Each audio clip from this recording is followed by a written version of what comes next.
नमस्कार दोस्तों, कैसे हो आप सभी। स्वागत करते हैं आप सभी कई वस्त जी को इसमें। तो दोस्तों आज जो है कि बिहार डीएलएड के लिए प्रीवियस ईयर का क्वेश्चन पेपर लेके आए हुए हैं, जो पिछले बार क्वेश्चन पूछा गया है। और जो भी 2026 में तैयारी करने वाले हैं, सबसे पहले आप पीवाईक्यू को कंप्लीट कर लीजिए, इस पर पकड़ बना लीजिए।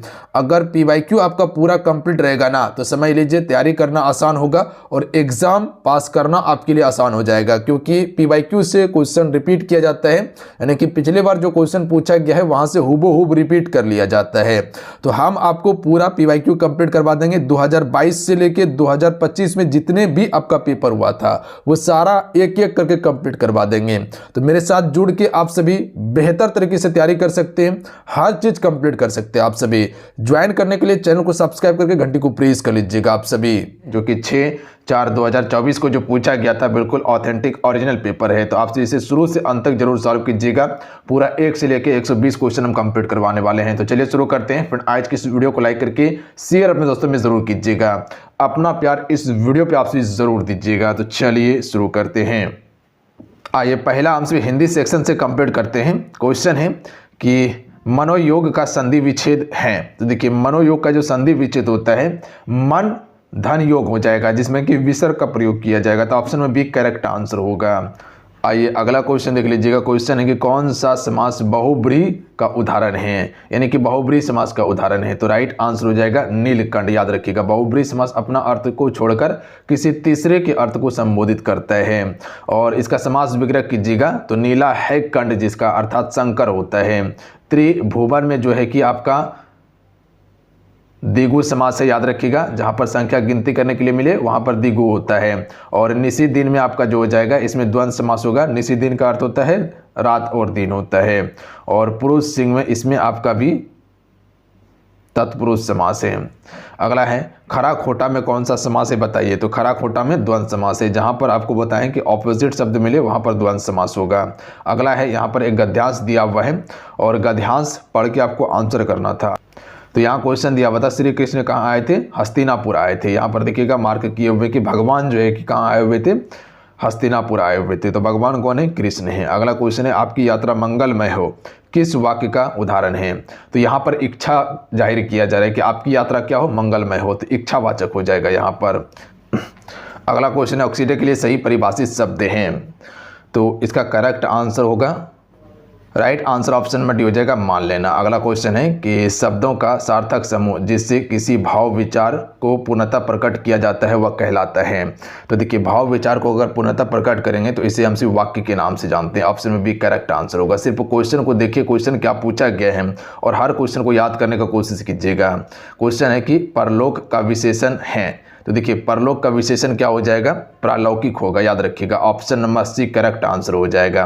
देखिए विशेषण का कुल कितना भेद है, 4 भेद है। सर्वनाम का 6 भेद है। संज्ञा का 5 भेद है। कारक का 8 भेद है। ध्यान दीजिएगा आप सभी। अगला है गाल बजाना मुहावरे का अर्थ क्या होता है, तो डिंग हाँकना होता है। अगला है इनमें से कौन सा वाक्य अशुद्ध है। देखिए अशुद्ध वाक्य ऑप्शन नंबर सी हो जाएगा कि वह डाल महीन है, गलत है। महीन शब्द कोई नहीं होता है। ध्यान दीजिएगा आप सभी, कुछ महीन शब्द नहीं होता है। वह डाल पतली है, ये सही होता। तो याद रखिएगा आप सभी पतली का उच्चारण यहाँ पर बिल्कुल सही होता। तो ये आपका वाक्य अशुद्ध है।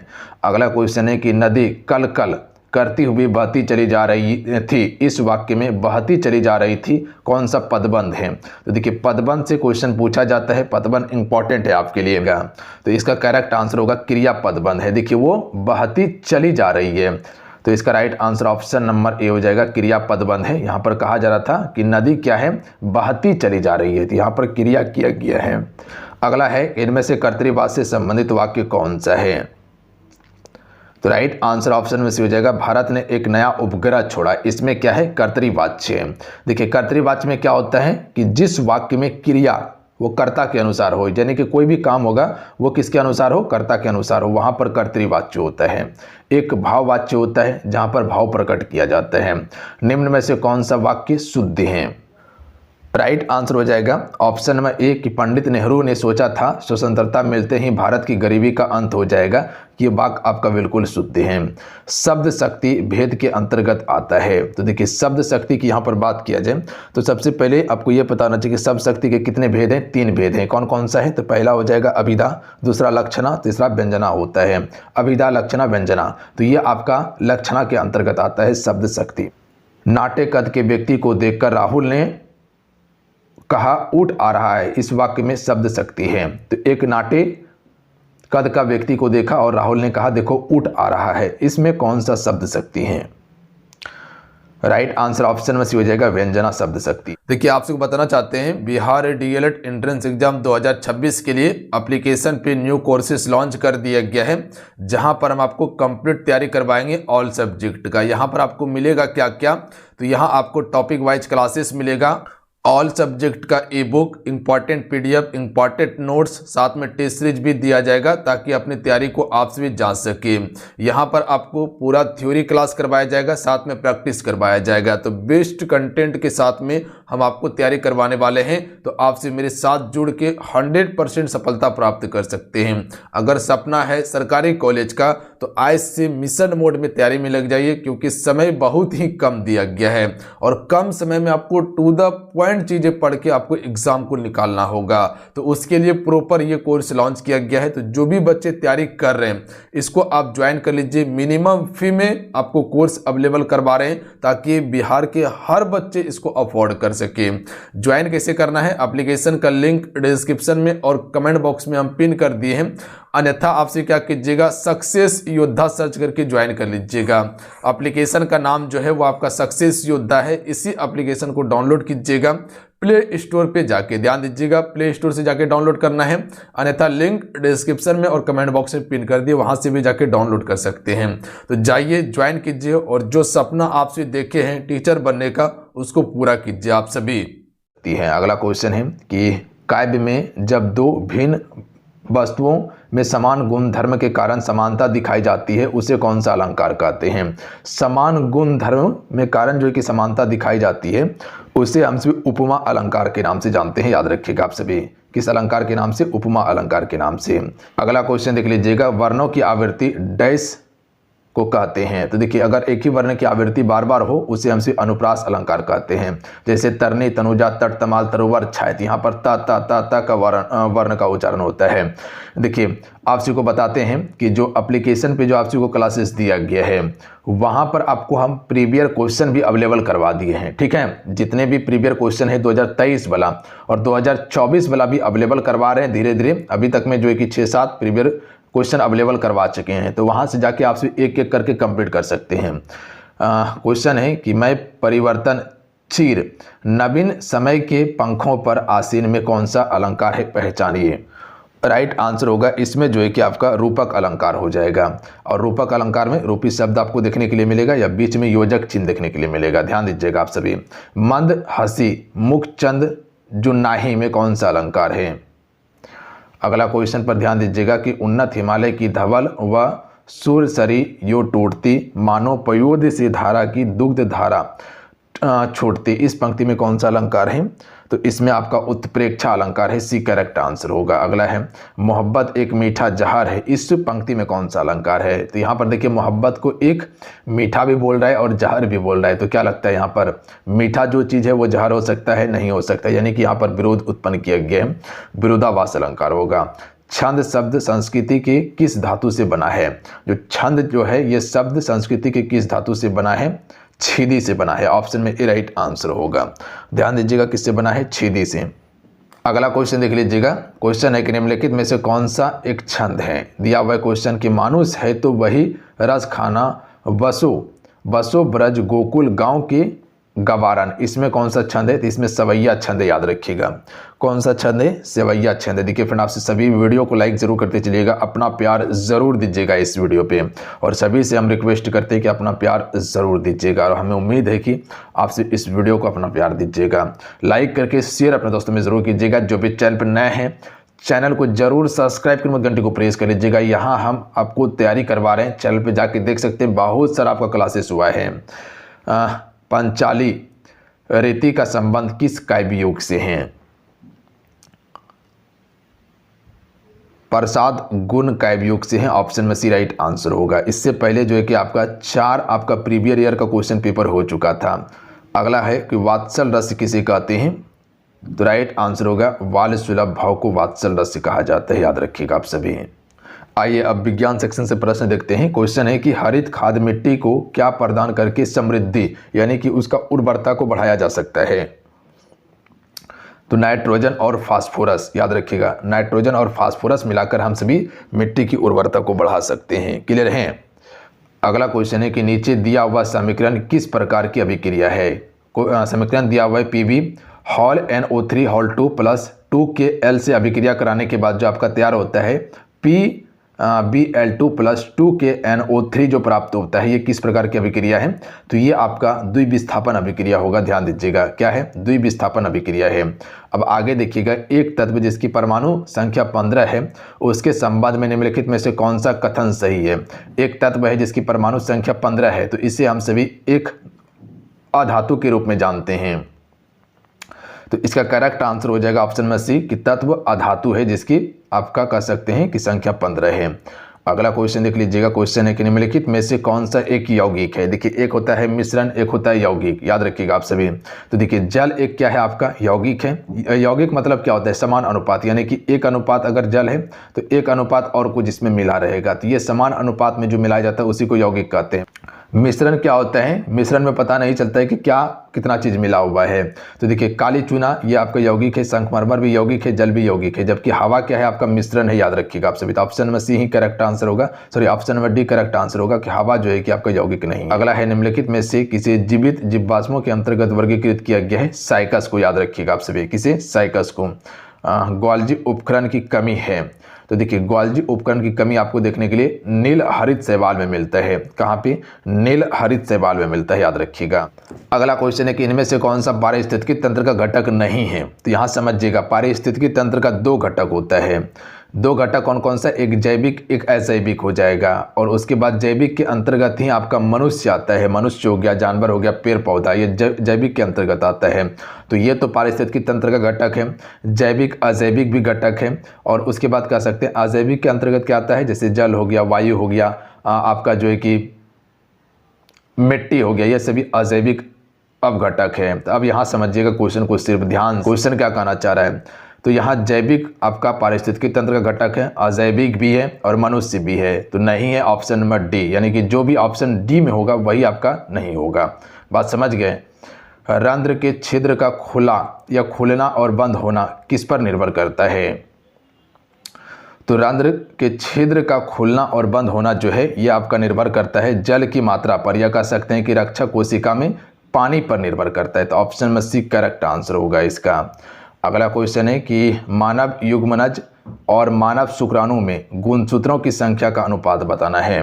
तो देखिए ये अनुपात जो होता है 2:1 होता है। मानव युग्मनज में 2 होता है, वही मानव गुणसूत्र की बात किया जाए या शुक्राणु की बात किया जाए, शुक्राणु की बात किया गया है तो यहाँ पर 1 हो जाएगा। तो ऑप्शन नंबर 1 करेक्ट आंसर होगा। अगला है इनमें से कौन सा स्वतंत्र रूप से गिरती हुई वस्तु के लिए सत्य है? तो सी करेक्ट आंसर होगा। इनमें जो है कि निरंतर गैर शून्य त्वरण होता है जो आपका स्वतंत्र रूप से वस्तु को ही गिरता है। तो अगला है हाइड्रोजन गैस से भरे गुब्बारे को हवा में छोड़ने के बाद गुब्बारा क्या होगा? देखिए हाइड्रोजन जो है कि हवा से हल्की होती है, इसी कारण से हाइड्रोजन भरे गुब्बारे क्या होने लगेगा? वायु में तैरने लगेगा। तो ऑप्शन में ए राइट आंसर होगा। कुछ दूरी तक ऊपर उठेगा और उसके बाद हवा में तैरने लगेगा, ये तैरेगा। अगला क्वेश्चन है कि एक तरल जिसका घनत्व मरकरी के घनत्व से 2 गुना है का उपयोग बैरोमीटर में किया जाता है तब एक वायुमंडलीय दाब द्रव के कितने सेमी के बराबर होगा? तो यहाँ पर वायुमंडलीय दाब मापने की बात किया गया है कि द्रव के कितने सेमी के बराबर होगा। तो ये 38 सेमी के बराबर होगा। ध्यान दीजिएगा आप सभी। ऑप्शन में डी करेक्ट आंसर हो जाएगा। अगला क्वेश्चन देख लीजिएगा। ध्वनि उत्पन्न होने के बाद उसके बहुत देर तक बने रहने का उपयोग किया जाता है। तो ध्वनि उत्पन्न होने के बाद उसके बहुत देर तक बने रहने का उपयोग जो होता है स्टेथोस्कोप से होता है, तुरहिया से होता है और मेगाफोन से होता है, यानी कि ये सभी से होता है। अगला क्वेश्चन है कि इनमें से कौन सा एक प्राकृतिक संसाधन नहीं है। तो ये समझिएगा प्राकृतिक संसाधन क्या होता है, जो प्राकृतिक तौर पर होता है। कृत्रिम क्या होता है, जो मानव के द्वारा बनाया जाता है। तो मिट्टी, पानी, वायु ये प्राकृतिक है। बाकी बात बिजली जो है ये मानव के द्वारा उत्पन्न किया गया है, यानी कि कृत्रिम है। अगला क्वेश्चन है कि निम्न में से कौन सा लवण जल की अस्थायी कठोरता का मुख्य कारण है। तो यहाँ पर कन्फ्यूजन आप कर सकते हैं, यहाँ बहुत सारे बच्चे इसको टिक करेंगे, मैग्नीशियम कार्बोनेट। ध्यान दीजिएगा ये नहीं होगा, मैग्नीशियम सल्फेट इसका बिल्कुल करेक्ट आंसर होता है। तो इसमें कन्फ्यूजन होता है, क्वेश्चन को क्लियर कर लीजिएगा आप सभी। अगला है चिपको आंदोलन का संबंध मुख्य रूप से किससे है या किस उद्देश्य से संबंधित था। सुंदरलाल बहुगुणा चिपको आंदोलन से संबंधित है और ये वन के बचाव से संबंधित है। ऑप्शन में ए राइट आंसर होगा। वन की कटाई से नहीं होगा, जो वन की कटाई होता था उसको रोकना ही चिपको आंदोलन का मुख्य उद्देश्य था। अगला है कच्छ और खंबात की खाड़ी में किस प्रकार की ऊर्जा का विकास संभव हो पाया है या संभावनाएं हैं। तो देखिए कच्छ और गुजरात की खाड़ी में जो है यहाँ पर ज्वारीय ऊर्जा का उत्पादन किया जाता है। तो option number A right answer होगा। यहाँ से ज्वारीय ऊर्जा की संभावना है, ध्यान दीजिएगा। ज्वारीय ऊर्जा कैसे बनता है, समुद्र की पानी से, यानी कह सकते हैं कि जो ज्वार भाटा आता है उसी से उत्पन्न किया जाता है। सौर ऊर्जा सौर्य से, उसके बाद ताप ऊर्जा कोयला से होता है। अगला है ताप बढ़ने से चालक का प्रतिरोध क्या होगा। तो जैसे जैसे ताप बढ़ेगा चालक का प्रतिरोध भी बढ़ेगा और ताप घटेगा तो चालक का प्रतिरोध घट जाता है। तो ऑप्शन में ए राइट आंसर होगा। डायनमो में क्या होता है, तो ये यांत्रिक ऊर्जा को विद्युत ऊर्जा में कन्वर्ट कर देता है। Option number A right answer होगा। वहीं अगर मोटर की बात किया जाए तो वो विद्युत ऊर्जा को यांत्रिक ऊर्जा में बदलता है, यानी कि सेम टू सेम उल्टा कर दीजिए सिर्फ, ठीक है। दिमाग ये लगाइए कि डायनमो जो आप सभी ब्याह शादी में जनरेटर देखते हैं उसमें क्या लगा रहता है, डायनमो लगा रहता है, याद रखिएगा आप सभी। तो पहले जनरेटर को घुमाया जाता है, उसके साथ में डायनमो घूमता है, तब बिजली उत्पन्न होता है। मोटर में क्या होता है, पहले हम बिजली देते हैं उसके बाद वो घूम के पानी बाहर फेंकता है, ध्यान दीजिएगा। तो ऑप्शन में एक करेक्ट आंसर होगा। रेटिना प्रकाश को परावर्तित करती हैं। तो देखिए रेटिना प्रकाश को जो परावर्तित करती है विद्युत सिग्नल में परावर्तित करती है। तो ऑप्शन में बी राइट आंसर होगा। अब आइए समान अध्ययन से हमसे शुरू करते हैं। क्वेश्चन है कि हिटलर किसका परावर्तक थे। तो हिटलर वही हिटलर है जो कि जर्मनी का तानाशाह था और 1945 में अपने खुद को गोली मार लिया था द्वितीय विश्व युद्ध में। तो ये नाजीवाद का परावर्तक था। ऑप्शन में ए राइट आंसर होगा। अगला क्वेश्चन है कि इनमें से कौन सा वाणिज्यिक कृषि नहीं है। देखिए वाणिज्यिक अनाज कृषि ये वाणिज्यिक कृषि है, मिश्रित कृषि ये भी है और रोपण कृषि ये भी है, जबकि कार्बनिक कृषि जो होता है ये आपका वाणिज्यिक कृषि नहीं होता है। तो ऑप्शन में सी राइट आंसर होगा, कार्बनिक कृषि। अगला क्वेश्चन देख लीजिएगा। क्वेश्चन है कि बाल्कन का एक बड़ा हिस्सा डैश साम्राज्य के नियंत्रण में था जिसने 1871 के बाद यूरोप में राष्ट्रवादी तनाव का सबसे गंभीर स्रोत देखा था। तो ये किसके अधिकार में था, बाल्कन का एक बड़ा हिस्सा। तो करेक्ट आंसर हो जाएगा तुर्क के अधिकार में था। अगला क्वेश्चन है कि निम्नलिखित में से किनके द्वारा इंडियन एसोसिएशन की स्थापना की गई थी। तो देखिए इंडियन एसोसिएशन की स्थापना जो किया गया ये आपका सुरेंद्र नाथ बनर्जी और आनंद मोहन बोस के द्वारा किया गया था, यानी कि option number B correct answer होगा। अगला है स्पेनिंग जेनी का आविष्कार कब किया गया। तो ये आपका 1764 में किया गया था, ए राइट आंसर होगा। रबड़ किस प्रकार की वनस्पति श्रेणी के अंतर्गत आएगा। उष्णकटिबंधीय सदाबहार वन के अंतर्गत आता है। ऑप्शन में ए राइट आंसर होगा। अगला क्वेश्चन है कि धुएं और कोहरे का सम्मिलित रूप को हम क्या कहते हैं। तो इसे धुंध के नाम से जानते हैं। भारत का कौन सा राज्य सबसे अधिक मात्रा में दालों का उत्पादन करता है। तो देखिए अगर दाल की बात किया जाए तो एमपी मध्य प्रदेश करता है, याद रखिएगा आप सभी। अच्छा गन्ना की बात किया जाए, चीनी की बात किया जाए, गन्ना और चीनी की बात किया जाए तो यूपी सबसे अधिक जो है कि आपका गन्ना और चीनी का उत्पादन करता है। प्लस में गेहूँ की बात किया जाए तो उत्तर प्रदेश सबसे ज़्यादा उत्पादन करता है। जबकि चावल की बात किया जाए तो वेस्ट बंगाल सबसे ज़्यादा उत्पादन करता है, याद रखिएगा आप सभी। और उसके बाद राजस्थान की बात किया जाए तो यहाँ पर जो है कि मोटे अनाज जैसे कि बाजरा हो गया, मक्का हो गया, ये सभी का उत्पादन करता है। कपास सबसे ज़्यादा उत्पादन महाराष्ट्र वाला क्षेत्र में होता है, याद रखिएगा। और चीनी का मिल सबसे ज़्यादा जो था वो महाराष्ट्र की तरफ था। अगला है बालाघाट खानों में निम्नलिखित में से किस खनिज का खनन किया जाता है। यहीं से एक क्वेश्चन याद रखिएगा कि मध्य प्रदेश को हम सोया हुआ प्रदेश कहते हैं क्योंकि यहाँ पर सोयाबीन का सबसे ज़्यादा उत्पादन होता है। इसके अलावा याद रखिएगा इसे टाइगर स्टेट कहा जाता है क्योंकि यहीं पर आपको कह सकते हैं कि बाघों की संख्या अधिक देखने के लिए मिलेगा, प्लस में सबसे ज़्यादा राष्ट्रीय उद्यान है। वनों का प्रदेश भी कहा जाता है क्योंकि इस क्षेत्रफल में सबसे ज़्यादा वन मध्य प्रदेश में है। बालघाट खान निम्नलिखित में से किस खनिज के लिए जाना जाता है। आपका जो है कि कॉपर के लिए, यानी कि कह सकते हैं कि तांबा के लिए जाना जाता है। इसके अलावा राजस्थान का खेतड़ी जो है वो भी तांबा के लिए प्रसिद्ध है। अगला है कि टैक्सोल नामक एक रासायनिक यौगिक जो हिमालय युग की छाल, सुइयों, टहनियों और जड़ों से निकाला जाता है, इसका उपयोग डैश के इलाज के लिए किया जाता है और यह बीमारी के इलाज के लिए दुनिया में सबसे अधिक बिकने वाली दवा है। तो ये किसके लिए हम सभी उपयोग करते हैं, टैक्सोल की छाल का। जो टैक्सोल देखते हैं इसका उपयोग किस में होता है, कैंसर के उपचार में। याद रखिएगा option number D correct answer होगा। परमाणु ऊर्जा एक है, तो देखिए परमाणु ऊर्जा जो है ये आपका गैर नाभिकीय ऊर्जा है। तो ऊर्जा के गैर नाभिकीय स्रोत हैं। ऑप्शन नंबर क्या हो जाएगा, option number B correct answer होगा। परमाणु ऊर्जा एक गैर नाभिकीय स्रोत है आपका। अगला है निम्नलिखित में से कौन उद्योग सार्वजनिक क्षेत्र के अंतर्गत आता है। सार्वजनिक का अर्थ क्या होता है, सरकारी चीज। याद रखिएगा निजी क्षेत्र यानी कि प्राइवेट कंपनी, जैसे कह सकते हैं कि जियो हो गया या अडानी हो गया, वो प्राइवेट कंपनी है। उसी प्रकार से एसबीआई की बात किया जाए या आरबीआई की बात किया जाए, वो सरकारी कंपनी, वो सरकारी बैंक है, ठीक है। एक्सिस बैंक प्राइवेट बैंक है, एचडीएफसी बैंक प्राइवेट बैंक है। तो ध्यान दीजिएगा आप सभी। यहाँ पर देखिएगा जो टाटा लो इस्पात देख रहे हैं ये आपका प्राइवेट है, जो 1907 में स्थापित किया गया था जमशेद जी टाटा के द्वारा। कहाँ पर, साक्षी जमशेदपुर में किया गया था। और बोकारो स्टील प्लांट जो देख रहे हैं ये तीसरी पंचवर्षीय योजना के दौरान किया गया था, 1964 में स्थापित हुआ था और ये रूस के सहयोग से स्थापित किया गया था, रूस के सहयोग से स्थापित किया गया था। और यही आपका एक सार्वजनिक यानी कि सरकारी आपका कंपनी है। याद रखिएगा आप सभी। तो याद रखिएगा बोकारो कहाँ पर है, झारखंड में है। बिहार का कितना क्षेत्र वनों से आच्छादित है। देखिए अगर बिहार से 2 भी क्वेश्चन पूछा जा रहा है, 3 भी क्वेश्चन पूछा जा रहा है तो आपके लिए बिहार पढ़ना काफ़ी इंपॉर्टेंट है। तो बिहार को आप देख लीजिएगा, थोड़ा थकड़ देखिएगा, ऊपर देखिएगा, पर देखना होगा। हालांकि जो क्लासेस हम देते हैं उसको भी कवर कर लीजिएगा, तो प्रश्न को बना लीजिएगा आप सभी। तो 0.07% क्षेत्र में option number D correct answer होगा। देखिए किसी भी देश में याद रखिएगा पर्यावरण की दृष्टि से वन कितना होना चाहिए, कुल क्षेत्रफल का 33% होना चाहिए। अगला है चिली किस महाद्वीप में स्थित है। तो चिली जो है यह आपका दक्षिण अमेरिका महाद्वीप में स्थित है। याद रखिएगा आप सभी, ऑप्शन में सी करेक्ट आंसर होगा। आइए अगला क्वेश्चन है कि भारतीय संविधान में मौलिक कर्तव्य किस देश से लिया गया है। ये समझिए मौलिक कर्तव्य के बारे में कि ये संविधान के भाग की बात किया जाए तो भाग 4 को में है। यह आपका याद रखिएगा आप सभी, भाग 4 को में है। रूस देश के संविधान से लिया गया है मौलिक कर्तव्य। मौलिक कर्तव्य आपके पास कुल 11 दिया गया है। आपको देश के लिए क्या करना है वो मौलिक कर्तव्य है। याद रखिएगा आप सभी। उसके बाद मौलिक अधिकार की बात किया जाए तो मौलिक अधिकार जो है भाग आपका 3 में है। अनुच्छेद 12 से लेकर 35 तक मौलिक अधिकार है, लिया गया है अमेरिका यानी कि यूएसए देश के संविधान से लिया गया इसे।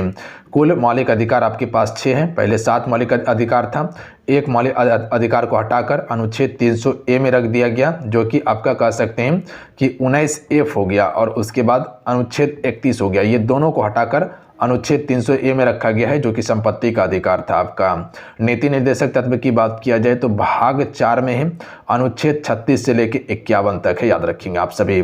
नीति निर्देशक तत्व के अंतर्गत जो भी चीजें होता है वो राज्य सरकार के द्वारा प्रोवाइड किया जाता है। तो right answer option number B हो जाएगा, रूस के संविधान से। भारत के मुख्य न्यायाधीश की नियुक्ति कौन करता है।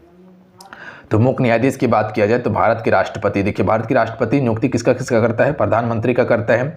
जो संघ लोक सेवा आयोग के अध्यक्ष देखते हैं उसका नियुक्ति करता है। प्लस में जो आप कैग देखते हैं उसका नियुक्ति करता है। प्लस में राज्यपाल की नियुक्ति करता है, मुख्य न्यायाधीश की नियुक्ति करता है। ये राष्ट्रपति का काम होता है। अगला है इनमें से कौन लोकतंत्र को मजबूती प्रदान नहीं करता। तो देखिए लोकतंत्र को मजबूती प्रदान जो नहीं करता है, राइट आंसर ऑप्शन में से हो जाएगा विविधताओं में सामंजस्य का अभाव और संघर्ष, ये लोकतंत्र को मजबूती प्रदान नहीं करता। ध्यान दीजिएगा आप सभी। तो सी करेक्ट आंसर होगा। जबकि मजबूती कौन कौन प्रदान करता है, विविधताओं में एकता, अलग अलग विविधता है फिर भी एकता है, तो वो लोकतंत्र को मजबूती देगा। सर्वधर्म स्वभाव यानी कि सभी धर्मों को एक रंग देखना, ये भी मजबूती देगा। और विविधताओं का राजनीतिक पर प्रभाव, ये भी आपको क्या कह सकते हैं कि जो आपका लोकतंत्र है इसको मजबूती देगा, जबकि ऑप्शन नंबर जो आपका सी वाला था ये आपका गलत था। तो वही करेक्ट आंसर होता है। भारतीय जनता पार्टी का मुख्य प्रेरक सिद्धांत क्या है? राइट आंसर ऑप्शन में डी हो जाएगा आधुनिकता, इसका बिल्कुल राइट आंसर होगा। निम्नलिखित में से कौन सा सामाजिक समस्या की विशेषता है? देखिए अगर सामाजिक समस्या की विशेषता की बात किया जाए, देखिए अगर सामाजिक समस्या की विशेषता की बात किया जाए तो ऑप्शन में ए होगा, इसका प्रभाव समाज के एक बड़े वर्ग पर पड़ता है। यह बिल्कुल आपका सही है। अगला है कि भारत के लोकतंत्र की क्या चुनौती है? तो देखिए भारत में लोकतंत्र की चुनौती आतंकवाद, जातिवाद और परिवारवाद ये सभी है। यानी कि आतंकवाद भी है, जातिवाद भी और परिवारवाद भी, तो ये सभी लोकतंत्र की चुनौती है भारत में। अब आइए देखते हैं रीजनिंग का प्रश्न को तार्किक एवं विश्लेषणात्मक क्षमता से। तो क्वेश्चन देखिए, पहला क्वेश्चन है कि नीचे दिए गए विकल्पों में से विषम तत्व ज्ञात कीजिए। देखिए वेतन दिया हुआ है, बीमा है, भविष्य निधि है और शेयर है। इसमें विषम क्या होगा? तो यहाँ पर ध्यान दीजिएगा, बीमा, शेयर और भविष्य निधि ये सभी आपका क्या होता है? इन्वेस्ट करने वाला चीज़ होता है। यानी कि आप ये निवेश कर रहे हैं, बीमा भी बनाए तो निवेश हुआ, शेयर भी लिए तो निवेश किए हैं, भविष्य निधि जो रखे हुए हैं, जो आपका कह सकते हैं कि जो PF कटता है, ये भी आपका क्या है? निवेश है। जबकि वेतन क्या होता है? ये कर्मचारियों को दिए जाने वाला पर मंथ का वेतन होता है। तो ऑप्शन नंबर ए ही अलग हो जाएगा, वेतन अलग है। अगला है कि दिए गए श्रृंखला में प्रश्नवाचक चिन्ह के स्थान पर कौन सी अक्षर आएगी? यहाँ पर पहले आपको स्थान पता होना चाहिए सभी का, और उसके बाद कोडिंग डिकोडिंग का सवाल अगर बनाए तो आराम से बना लीजिएगा। देखिए यहाँ पर ध्यान दीजिएगा, बी से डी की तरफ जाइए, डी से एफ की तरफ, एफ से एच की तरफ। यहाँ पर देखिएगा 2 बढ़ा हुआ है, 2 बढ़ा हुआ है, 2 बढ़ा हुआ है। जैसे कि गिनती कीजिए कि बी के बाद क्या आता है? सी, और उसके बाद डी आता है, डी के बाद क्या आता है? ई आता है, उसके बाद एफ आता है। यहाँ पर भी 2 बढ़ा, एफ के बाद गिनती कीजिए, एफ के बाद क्या होता है? जी होता है, उसके बाद एच आता है, 2 बढ़ा हुआ है। तो आगे भी हम 2 बढ़ा लेंगे, तो 2 बढ़ा लेंगे तो क्या हो जाएगा यहाँ पर? तो एच है ना, एच है, तो उसके बाद गिनती कीजिए आगे आई, उसके बाद जे हो जाएगा। तो यहाँ नहीं कि यहाँ पर जे हो जाएगा। तो अब देखिए ऑप्शन में कहीं जे दिखाई दे रहा है आपको? बिल्कुल दिखाई दे रहा है, ए और सी में दिखाई दे रहा है। तो ये दोनों काट दीजिए, खत्म हो गया। अब आगे चेक कीजिए, 15 है, 12 है, 9 है, 6 है। तो यहाँ घटा हुआ है, यानी कि घटते क्रम में गया है। 15 से 12 3 घटा, 12 से 9 3 घटा, 9 से 6 3 घटा, और आगे भी घटाते हैं, 6 से 3 आगे हम घटा देंगे क्योंकि 3 घट रहा है। तो 3 घटा देंगे तो यहाँ 3 बचेगा। अब देखिए 3 कहाँ दिखाई दे रहा है? यहाँ पर 13 है, ये नहीं होगा। ये दोनों ऑप्शन पहले कटा हुआ है, तो बचा ऑप्शन में ए, यही करेक्ट आंसर होगा। ध्यान दीजिए, घट रहा है तो 3 घटा देंगे तो यहाँ 3 बचेगा। अब देखिए 3 कहाँ दिखाई दे रहा है? यहाँ पर 13 है, ये नहीं होगा। ये दोनों ऑप्शन पहले कटा हुआ है, तो बचा ऑप्शन में ए, यही करेक्ट आंसर होगा। ध्यान दीजिएगा। अगला क्वेश्चन है कि सूर्य उदय के समय यदि मेरी पीठ सूर्य के विपरीत दिशा में है तो मेरा बायां हाथ किस दिशा में होगा? यहाँ पर सबसे पहले आपको दिशा का ज्ञान होना चाहिए। देखिए दिशा का ज्ञान कैसे होगा? पहले ये समझिएगा, ये आपका पूरा दिशा का मैप है। ये आपका ईस्ट यानी कि पूरब हो जाएगा, ये आपका वेस्ट यानी कि पश्चिम हो जाएगा, ये आपका नॉर्थ हो जाएगा, ये आपका साउथ हो जाएगा। साउथ यानी कि कह सकते हैं कि दक्षिण, और ये आपका उत्तर हो जाएगा। अब देखिए इसका दायां बायां को समझिएगा। देखिए इधर जाएगा तो आपका दायां होगा, ठीक है। उत्तर का दायां पूरब की तरफ होता है, इसका बायां इधर जाएगा, ठीक है। इसका बायां इधर जाएगा और इसको पलटा दीजिए तो साउथ का हो जाएगा। यानी कि इधर आपका अब दायां हो जाएगा, इधर दायां जाएगा और इधर फिर आपका बायां जाएगा। बात समझ गए? ये दोनों चीज़ें क्लियर हैं। अब देखिए अगर पूरब की बात किया जाए तो पूरब का दायां जो जाता है वो नीचे आता है, पूरब का दायां नीचे, और बायां जो आता है वो ऊपर आता है पूरब का। बस इसको पलटा दीजिए तो पश्चिम का हो जाएगा। अगर पश्चिम की दायां की बात किया जाए तो ऊपर की ओर होगा, अगर बायां की बात करें तो नीचे की ओर होगा। अब आइए सवाल देखिए क्या कहना चाह रहा था। पहले यहाँ देख लीजिएगा, ये नॉर्थ हो गया, ये साउथ हो गया। सूरज कहाँ उगेगा? पूर्व की ओर उगेगा, ठीक है। सूरज पूर्व की ओर उगेगा। मेरा पीठ कैसे है? विपरीत दिशा में है। तो यानी विपरीत दिशा का अर्थ है हम यहाँ पे खड़े हैं, मेरा पीठ इस साइड है और मुंह क्या हो जाएगा? फिर मेरा सूर्य की ओर होगा। सूर्य की विपरीत दिशा में पीठ है, यानी कि पीठ कहाँ है? पश्चिम की ओर है। मेरा फेस कहाँ पे है? सूर्य के आगे है, सूर्य की सीधा में है। तब मेरा जो है कि अब बायां हाथ कहाँ पे रहेगा? तो अभी बताएं आपको, अगर पूरब की ओर अगर मुख रहे तो इसका बायां ऊपर जाएगा, क्योंकि पूर्व का बायां कहाँ होता है? ऊपर, उत्तर की ओर होता है, और दायां दक्षिण की ओर होता है। तो याद रखिएगा, आप सुबह बाहर निकल के देखिएगा और उसके बाद फेस आप सूर्य की तरफ कीजिएगा, और उसके बाद देखिए आपका बायां हाथ कहाँ जाता है? उत्तर की ओर जाएगा। तो इसका उत्तर करेक्ट आंसर। अगला क्वेश्चन देख लीजिएगा। क्वेश्चन एक युग्म दिया हुआ है और अंग्रेजी वर्णमाला में जितने लेटर होता है उसी लेटर को गिनती करना है और आपको युग्म बताना है कि कितने युग्म बन सकता है। सबसे पहले ये समझिएगा आप सभी, जिस प्रकार से अंग्रेजी वर्णमाला में आप गिनती करते ABCDEFGHIJ पढ़ते जाते हैं ना, उसी प्रकार से आपको युग्म बनाना है। जैसे यहाँ पर C दिया हुआ है तो C को पढ़ते पढ़ते यहाँ जाना है। C के बाद क्या आता है D, उसके बाद EFGHIJKLMN। इसमें अगर उस सीक्वेंस में पढ़ते पढ़ते अगर भेटा गया तो समझ लीजिए वो आपका एक युग्म बन गया। उसी प्रकार से A से पढ़ते पढ़ते जाइएगा तो आपको नहीं मिलेगा। फिर S से पढ़िए आप सभी, देखिए आपको मिल जाएगा। देखिए S से अगर पढ़ते हैं तो S के बाद क्या आता है, S के बाद T आता है, याद रखिएगा। S के बाद क्या आता है, T आता है आगे, तो एक युग्म यहाँ पर बनेगा आपका। बात समझ गया आप सभी, बिल्कुल। उसके बाद आगे पढ़ते चलिए, उसके बाद T बच गया तो T को पढ़ते चलिएगा तो नहीं मिलेगा। R पढ़िए, R से R के बाद क्या होता है, R के बाद S होता है, T होता है, आगे पढ़ते चलना है। उसी प्रकार से A के बाद B C D E F होता है, पढ़िएगा, नहीं मिलेगा। P से पढ़ते चलिए, नहीं मिलेगा आपको। S से पढ़ते चलिए, नहीं मिलेगा आपको।